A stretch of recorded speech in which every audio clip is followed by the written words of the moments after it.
بلاول بھٹو کا نیا بیان، کیا یہ سیاست ہے یا کوئی نئی حکمت عملی ہے؟ بلاول بھٹو نے گزشتہ روز کہا ہے کہ میں پرامن رہنا چاہتا ہوں، ورنہ میں آصف علی زرداری کا بیٹا اور مرتضی بھٹو اور شاہ نواز بھٹو کا بھانجا ہوں، لیکن میں بے نظیر بھٹو کی طرح سیاست کرنا چاہتا ہوں، مجھے مجبور نہ کیا جائے۔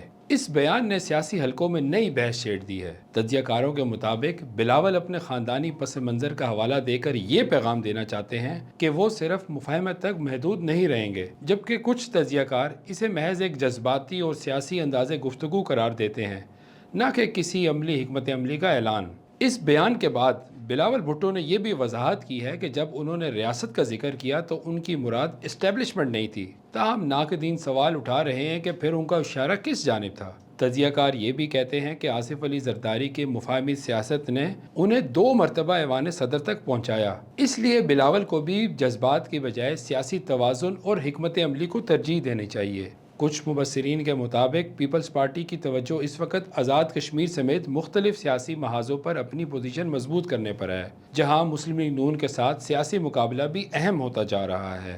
تجزیہ کاروں نے بلاول بھٹو کو مشورہ دیا ہے کہ ان کا ابھی ایک بڑا سیاسی مستقبل ہے اور ایسے بیانات سے یہ مستقبل خراب ہو سکتا ہے، ان کو ایسے بیانات سے قبل سوچنا چاہیے۔ بلاول بھٹو کے بیان پر تجزیہ کاروں نے کیا تبصرہ کیا، یہ جاننے کے لیے وی نیوز کی ویب سائٹ کا وزٹ کیجیے۔